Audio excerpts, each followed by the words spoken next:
ओम नमो भगवते वासुदेवाय। ओम क्लीं कृष्णाय नमः। शान्ताकारं भुजगशयनं पद्मनाभं सुरेशं विश्वाधारं गगनसदृशं मेघवर्णशुभाङ्गं लक्ष्मीकान्तं कमलनयनं योगीर्भिध्यानगम्यं वन्दे विष्णु भवभयहर सर्वलोकैकनाथं। जय जगन्नाथ। आज हेउची भाद्रव मास शुक्ल पक्षर एकादशी, जोटा कि पार्श्व परिवर्तन एकादशी बा पद्म एकादशी नाम मध्य परिचित। यही भाद्रव मासर शुक्ल पक्षर एकादशी बड़ एकादशी नाम मध्य परिचित।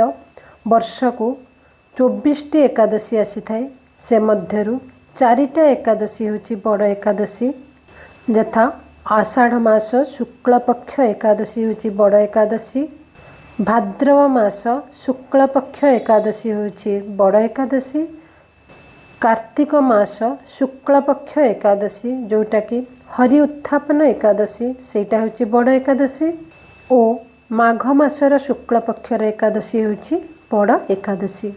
तेबे आषाढ़ मासर शुक्ल पक्षर एकादशी रे श्रीहरि विष्णु 4 मास पाई जोगनिद्रा जाइथांती, जोटा को कि चतुर्मास्य बोली कहा जाए। आषाढ़ एकादशी थारु कार्तिक मासर एकादशी पर्यंत। तेबे आषाढ़ परे श्रावण भाद्रव मासर शुक्ल पक्षर एकादशी रे श्रीहरि विष्णु कड़ लेउटै थांती, ताकू पार्श्व परिवर्तन एकादशी बोली कहा जाए। तेबे यही एकादशीर महिमा अनेक। जो माने श्रद्धा भक्ति और विश्वासर सहित यही व्रत पालन करती, श्रीहरि विष्णु ता उपरे प्रसन्न होइथांती, समस्त प्रकार वर प्रदान करिथांती, जीवन रे दुख कष्ट अभाव असुविधा सब दूर करिथांती, समस्त प्रकार सुख समृद्धि प्राप्त होइथाए मनीष को, और मृत्यु परे वैकुंठगामी होइथांती। तेबे एठारे पंडुसुत युधिष्ठिर श्रीकृष्ण को पचारुचंती, हे प्रभु भाद्रव मासर शुक्ल पक्षर एकादशीर नाम कौन? यार पूजा विधि विषय कहतु। यह केउं देवता को पूजा करा जाए और यार फलाफल कौन होता है और किए करथिले एही व्रत? श्रीकृष्ण युधिष्ठिर को कहउचंती, हे पंडुसुत, नारद ब्रह्मा को पचारि एही व्रत विधान विषय रे, आ ब्रह्मा नारद को बुझाइचंती, ताहा तुमे मन देकरी सुन। तेबे चलंतु आज एकादशी महात्म्यर 20 अध्याय, जोटा कि भाद्रव मासर शुक्ल पक्ष बड़ एकादशीर व्रत कथा आरंभ करिबा। आपण माने मन देकरी सुनंतु, अधारु स्किप करिवे नहीं, और जिते पारुचंती आपण माने अन्य मानंकु यही कथा सुनाइबारे सहयोग करंतु। काहेकि ना प्रभुंक कथा भगवान का कथा आमे जिते प्रचार करिबा, भगवान आम उपरे सेतिकी संतुष्ट होई वर प्रदान करिवे। आपण मानंकु गोटे अनुरोध, आपण माने व्रत कथाटी सुनी सारला परे आपण अन्य मानंकु यह शेयर करंतु, जद्वारा कि आमर धर्म संस्कृति और परंपरा विषय अन्य माने भी जानी उपकृत हेबे। तेबे चलंतु आरंभ करिबा व्रत कथा। 20 अध्याय। युधिष्ठिर उवाच, पचारुछंती पंडुसुत, हे प्रभु अनादि अच्युत, भाद्रव शुक्ल एकादशी कहंतु नाम विधि शिशि, एथिरे केउ देव पूजा करी हे देव देव राजा? श्रीकृष्ण उवाच, कृष्ण कहंती नृप शुण, कहिबा आश्चर्य कथन, नारद पचारंती ब्रह्मा, कहि न थिले जा महिमा। नारद उवाच, हे चतुर्मुख पद्मजोनि, पचारे चरणे प्रणमी, भाद्रव शुक्ल एकादशी ता नाम कहंतु विशेषी, जानी एहार विधिमान करिबा विष्णु आराधन। ब्रह्म उवाच, तुम्भे वैष्णव मुनि श्रेष्ठ, ए प्रश्न उत्तर गरिष्ठ, हरिबासरु बड़ होई ତିନି ଲୋକରେ ବ୍ରତ ନାହିଁ। ପଦ୍ମ ନାମରେ ଏ ବିଖ୍ୟାତ ଭାଦ୍ରବ ଏକାଦଶୀ ଶୀତ। ପୂଜା ଏଥିରେ ହୃଷିକେଶ, ବ୍ରତେ ଏ ଉତ୍ତମ ବିଶେଷ। କହିବା ପୌରାଣିକ କଥା, ଶୁଣିଲେ ଯିବ ଭବ ବ୍ୟଥା। ଏହାକୁ ଶୁଣିଲେ ଜୀବର ହୁଅଇ ମହାପାପ ଦୂର। ମାନ୍ଧାତା ନାମେ ରାଜଋଷି, ଅଟନ୍ତି ସେହି ସୂର୍ଯ୍ୟବଂଶୀ। ସେ ସତ୍ୟସନ୍ଧ ଚକ୍ରବର୍ତ୍ତୀ, ପ୍ରତାପବନ୍ତ ଧର୍ମମତୀ। ଔରସ ପୁତ୍ର ପରି ପ୍ରଜା, ପାଳନ କଲେ ଧର୍ମ ରାଜା। ହେଲେ ଏ ରାଜ୍ୟେ ସୁଖୀ ଲୋକ, ନୋହିଲା ଦୁର୍ଭିକ୍ଷ ନରକ। ଯହିଁରେ ଆଦି ବ୍ୟାଧି ନାହିଁ, ଚୋରମାନଙ୍କ ଭୟ ନାହିଁ। ଧନ ଧାନ୍ୟରେ ସମୁନ୍ନତ, ହେଲେ ସମସ୍ତେ ପୁଣ୍ୟବନ୍ତ। ନ୍ୟାୟ ଅର୍ଜିତ ଯେତେ ଧନ, ଭଣ୍ଡାରେ ରଖିଲେ ରାଜନ। ଯେ ଯାହା ଆଶ୍ରମର ଧର୍ମେ, ରହିଲେ ପ୍ରଜା ନିଜ କର୍ମେ। ମାନ୍ଧାତା ପାଳନରେ ମହି, କାମଧେନୁର ସମ ହୋଇ। ଅଭୀଷ୍ଟ ସୁଖମାନ ହେଲେ, ପ୍ରଜାଏ ଆନନ୍ଦ ରହିଲେ। ପୁଣି ପ୍ରାକ୍ତେନ କର୍ମ ଏକ, ଘଟିଲା ଆଶ୍ବିନ ବିପାକ। ହେଲା ଯେ ଦେଶେ ଅନାବୃଷ୍ଟି, 3 ବରଷ ଶସ୍ୟ ନଷ୍ଟି। ଶସ୍ୟ ନ ପାଇ ପ୍ରଜାକୁଳ, କ୍ଷୁଧାରେ ହୋଇଲେ ଆକୁଳ। ସ୍ୱହସ୍ୱାଧାଦି ବସତ୍କାର, ବେଦ୍ୟାଧ୍ୟୟନ ଯେବା ଦୂର। ଏଥି ଅଭାବ ପୀଡ଼ା ପାଇ, ପ୍ରଜାଏ ରାଜା ଆଗେ କହି। ହେ ନୃପ ଆମ୍ଭ ବାକ୍ୟ ଶୁଣ, କ୍ଷୁଧାରେ ହେଲା ପୀଡ଼ା ଜାଣ। ଆପକୁ ବିଜ୍ଞ ଜନମାନେ, ନାରଦେ ବୋଲନ୍ତି ପୁରାଣେ। ତହିଁରେ କରନ୍ତି ଆୟନ, ତେଣୁ ଏ ଜାଣ ନାରାୟଣ। ପର୍ଜନ୍ୟରୂପୀ ଭଗବାନ, ସର୍ବଗ ସର୍ବସ୍ଥିତ ଜାଣ। ସେହି ସେ ବୃଷ୍ଟିକି କରନ୍ତି, ବୃଷ୍ଟିରୁ ଅନ୍ନର ସମ୍ଭୂତି। ଅନ୍ନରୁ ପ୍ରାଣୀମାନେ ଜାତ, ଏତ ସମସ୍ତ ଶାସ୍ତ୍ର ମତ। ସେ ଜଳ ଅଭାବରେ ପୁଣ, କ୍ଷଣ ହୋଇବେ ପ୍ରଜାଗଣ। ଯେ ରୂପେ ହେବ ବରଷଣ, ସେ ରୂପେ ବିଚାର ରାଜନ। ରାଜବାଜ ସତ୍ୟ କହିଲି ମିଥ୍ୟା ନାହିଁ, ଅନ୍ନ ବର୍ଜିବ ବ୍ରତ କହି।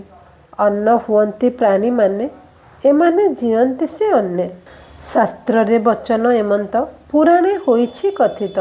ନୃପମାନଙ୍କ ଅପଚାରେ, ପ୍ରଜାମାନଙ୍କୁ ପୀଡ଼ା ଧରେ। ମୋହର ନାହିଁ ଅପଚାର, ପ୍ରଜାଏ ବୁଦ୍ଧିରେ ବିଚାର। ତଥାପି ତୁମ୍ଭ ପ୍ରିୟ ପାଇଁ, କରିବି ବ୍ୟବସାୟ ମୋହି। ଏମନ୍ତ କହି ନରପତି, ଧାତାକୁ କରିଣ ବିନତି। ସଙ୍ଗେ ନେଇଣ ଅଳ୍ପ ଜନ, ଋଷି ଆଶ୍ରମେ ଗଲେ ପୁଣ। ତାପସମାନଙ୍କ ଆଶ୍ରିତ, ଭ୍ରମିଲେ ଆଶ୍ରମେ ସତତ।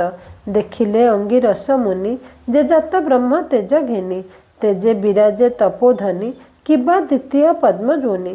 ହୋଇ ଆନନ୍ଦ ନରପତି, ବାହାନୁ ଓହ୍ଲାଇ ଝଟତି। ଅଞ୍ଜଳି କରି ନୃପବର, ମୁନିଙ୍କି କଲେ ନମସ୍କାର। ସ୍ୱସ୍ତି ବାଚନ ପୂର୍ବ ପରି, ଆନନ୍ଦ ହୋଇଣ ପଚାରି। ନୃପକୁ ସପ୍ତ ଅଙ୍ଗୀ ହେଲେ, ରାଜା କୁଶଳ ପଚାରିଲେ। କର କୁଶଳ ନିବେଦନ, କହିଲେ ଅନାମୟ ଜାଣ। ଆସନ ଅର୍ଘ୍ୟ ପାଇ ନୃପ, ବସିଲେ ମୁନିଙ୍କ ସମୀପ। କହିଲେ ମୁନି ପଚାରନ୍ତେ, ଏଥି ଆସିଲେ ଯେ ନିମନ୍ତେ। ରାଜବାଚ ହେ ମୁନି ଧର୍ମ ବିଧି ଚାହିଁ, ପାଳନ କରିଅଛି ମୁହିଁ। ପୃଥିରେ ଅନାବୃଷ୍ଟି ହେଲା, କି ହେତୁ ବିଦିତ ନୋହିଲା। ହେତୁ ଜାଣିଲେ ପ୍ରତିକାର, କରନ୍ତି କହ ମୁନୀଶ୍ୱର। ସନ୍ଦେହ ଛେଦ ମୋର ସାଇଁ, ତୁମ୍ଭ ସମୀପେ ଅଇଲଇଁ। ଯୋଗ ବଳରେ କହ ଯତି, ପ୍ରଜାଙ୍କୁ ରଖ କରେ ସ୍ତୁତି। ଋଷିରୁବାଚ ଏ ସତ୍ୟ ଯୁଗ ହେ ରାଜନ, ଯୁଗମାନଙ୍କେ ଏ ଉତ୍ତମ। ଏ ଯୁଗ ସର୍ବେ ବ୍ରହ୍ମବାଦୀ, ଧାର୍ମିକ ପୁଣି ସତ୍ୟବାଦୀ। ଏହି ଯୁଗରେ ଦ୍ୱିଜ ଜାତି, ଦୁଷ୍କର ତପସ୍ୟା କରନ୍ତି। ତୁମ୍ଭ ଦେଶରେ ନରପାଳ, ତପସ୍ୱୀ ଏକ ହିଁ ବୃଷାଳ। ତାର ଅବଧି ବିଧି ପାକ, ବରଷୁ ନାହିଁ ବଳାହକ। ତାର ମାରଣେ ଯତ୍ନ କର, ବର୍ଷିବ ଦେଶେ ଜଳଧର। ରାଜବାଚ ନିରପରାଧେ ତପଚାରି, ତାହାକୁ ମାରିବି କିପରି। କହନ୍ତୁ ଅନ୍ୟ ଉପଦେଶ, ଯହିଁ ନଥିବ ଜୀବନାଶ। ଋଷିରୁବାଚ ଆବଦ୍ଧ ଯେବେ ଏ ବୃଷାଳ, ସମସ୍ତେ ପଦ୍ମ ବ୍ରତ କର। ଭାଦ୍ରବ ଶୁକ୍ଳ ଏକାଦଶୀ, ନାମରେ ପଦ୍ମା କରି ଭାସି। ଏ ବ୍ରତ ପ୍ରଭାତୁ ନିୟତ, ସୁବୃଷ୍ଟି କରିବ ଜିମୁତ। ଏ ପଦ୍ମା ସର୍ବସିଦ୍ଧି ଦେଇ, ସର୍ବୋପଦ୍ରବ ବିନାଶଇ। ପୁର ନଗରେ ହୋଇ ଯୁତ, କରହେ ନୃପ ବ୍ରହ୍ମା ପଦ୍ମାବ୍ରତ। ଏମନ୍ତେ ମୁନି ବାକ୍ୟ ଶୁଣି, କରି ପ୍ରଣାମ ନୃପମଣି। ଗଲେ ପୁରକୁ ପ୍ରୀତ ହୋଇ, କଲେ ସେ ବ୍ରତ ଯୋଗ ପାଇ। ହୋଇଣ ପୁର ଜନଯୁତ, ସମସ୍ତ ପ୍ରକାର ସହିତ। କଲେ ନୃପତି ପଦ୍ମାବ୍ରତ, ସୁବୃଷ୍ଟି ହେବେ ଦେଶେ ଜାତ। ଜଳରେ ଭୂମି ଅପ୍ଳାବିତ, ଶସ୍ୟରେ ହେଲା ସୁସମ୍ପ୍ରତ। ସୁଖ ପାଇଲେ ସବୁ ନରେ, ଋଷି ଈଶ୍ୱର ପ୍ରସାଦରେ। ଏଣୁ ଏ ବ୍ରତ ନରେ କରେ, ସମସ୍ତେ ଦୁସ୍ତର ନିସ୍ତର। ଦଧି ଓଦନେ କରିୟତ, ଜଳରେ କରିଣ ଫୁରିତ। ବସ୍ତ୍ରରେ ସମ୍ବେଷ୍ଟିତ କରି, ଦ୍ୱିଜେ ଅର୍ପିବ ହସ୍ତେ ଧରି। ଛତ୍ର ସହିତେ ଉପାନଃ, ଦେବ ବ୍ରାହ୍ମଣେ ପ୍ରୀତି ସହ। ଭକ୍ତ ବତ୍ସଳ ଦାମୋଦର, ଗୋବିନ୍ଦ ତୋତେ ନମସ୍କାର। ପାପମାନଙ୍କୁ କ୍ଷୟ କରି, ସବୁ ସୁଖକୁ ଦିଅ ହରି। ଏମନ୍ତ ବୋଲିଣ ତୋଷରେ, ଦକ୍ଷିଣା ଦେବ ଦ୍ୱିଜବରେ। କରିବ ତାଙ୍କୁ ନମସ୍କାର, ଆଚରି ଉଚିତ ସତ୍କାର। ଏ ବ୍ରତ ଭକ୍ତି ମୁକ୍ତି ଦାୟୀ, ଇନ୍ଦ୍ରିୟ ସୁଖ ଯେ ମିଳଇ। ଏହାକୁ ପଢ଼ନ୍ତେ ଶୁଣନ୍ତେ, ନାଶ ଯାଆନ୍ତି ପାପ ଯେତେ। ଇତିଶ୍ରୀ ବ୍ରହ୍ମ ବୈବର୍ତ ପୁରାଣେ, ଭାଦ୍ର ଶୁକ୍ଳ ପଦ୍ମ ଏକାଦଶୀ ମାହାତ୍ମ୍ୟେ ବିଂଶ ଅଧ୍ୟାୟ। ତେବେ ଇଏ ଥିଲା ପଦ୍ମ ଏକାଦଶୀର ବ୍ରତ କଥା। ଏହି କଥା ବ୍ରହ୍ମା ନାରଦଙ୍କୁ କହିଥିଲେ। ଆଉ ଯୁଧିଷ୍ଠିର କୃଷ୍ଣଙ୍କୁ ପଚାରିବାରୁ ଶ୍ରୀକୃଷ୍ଣ ଯୁଧିଷ୍ଠିରଙ୍କୁ ଏହି ବ୍ରତ କଥା ଶୁଣାଇଥିଲେ। ମାନ୍ଧାତା ନାମରେ ଜଣେ ରାଜଋଷି ଥିଲେ। ଆଉ ସେ ସମସ୍ତ ପ୍ରଜାକୁ ନିଜ ପୁତ୍ର ପରି ପାଳନ କରୁଥିଲେ। ଆଉ ଦେଶରେ କାମଧେନୁ ଭଳି ସମ୍ପଦ ସବୁ ଭରି ହୋଇ ରହିଥିଲା। ଆଉ ନ୍ୟାୟରେ ପାଳନ କରୁଥିଲେ ପ୍ରଜାଙ୍କୁ ରାଜା ମାନ୍ଧାତା। ସମସ୍ତ ଲୋକ ବହୁତ ସୁଖରେ ରହୁଥିଲେ। କିନ୍ତୁ ଗୋଟିଏ ଥର ଅନାବୃଷ୍ଟି ଦେଖାଦେଲା। ଆଉ ସବୁ ଶସ୍ୟ ନଷ୍ଟ ହୋଇଗଲା। ଆଉ ସମସ୍ତ ପ୍ରଜାଗଣ କ୍ଷୁଧାରେ ହାହାକାର ହୋଇଗଲେ। ଥରେ ନୃପତି ତାଙ୍କର କେତେଜଣ ପ୍ରଜାଙ୍କୁ ନେଇ, ମନ୍ତ୍ରୀଗଣଙ୍କୁ ନେଇ ଅଙ୍ଗିରସ ମୁନିଙ୍କ ପାଖକୁ ଯାଇଥିଲେ। ତାଙ୍କ ଆଶ୍ରମକୁ ଗଲେ। ଆଉ ତାଙ୍କ ଦେଶର ଏ ଅନାବୃଷ୍ଟି କାରଣ ପଚାରିଲେ। ସେ ତ ଏତେ ସୁନ୍ଦର ସବୁ ପ୍ରଜାମାନଙ୍କୁ ପୁତ୍ର ଭଳି ପାଳନ କରୁଛନ୍ତି, ନ୍ୟାୟରେ ଦେଶ ପାଳନ କରୁଛନ୍ତି, ତଥାପି ଦେଶରେ ଅନାବୃଷ୍ଟିର କାରଣ କ'ଣ ବୋଲି ପଚାରିଲେ। ଆଉ ସେତେବେଳେ ଅଙ୍ଗିରସ ମୁନି ରାଜାଙ୍କୁ କହିଛନ୍ତି ଯେ ସମସ୍ତେ ତମ ରାଜ୍ୟର ଭାଦ୍ରବ ଶୁକ୍ଳ ଏକାଦଶୀ ବ୍ରତ ପାଳନ କର, ଯେଉଁ ବ୍ରତ କି ସର୍ବସିଦ୍ଧି ପ୍ରଦାନ କରିଥାଏ, ସବୁ ଉପଦ୍ରବ ବିନାଶ କରିଥାଏ। ତାପରେ ନଗରର ସମସ୍ତ ପୁରବାସୀ ଏହି ପଦ୍ମ ଏକାଦଶୀ ବ୍ରତ ପାଳନ କରିଥିଲେ, ଯାହାର ପରିଣାମ ସଦୃଶ ଦେଶରେ ସୁବୃଷ୍ଟି ହୋଇଥିଲା। ଆଉ ଚାରିଆଡ଼ ଶସ୍ୟ ଶ୍ୟାମଳରେ ଭରି ହୋଇଥିଲା। ପ୍ରଜାଗଣ ମନ ଖୁସିରେ ବସବାସ କରିଥିଲେ।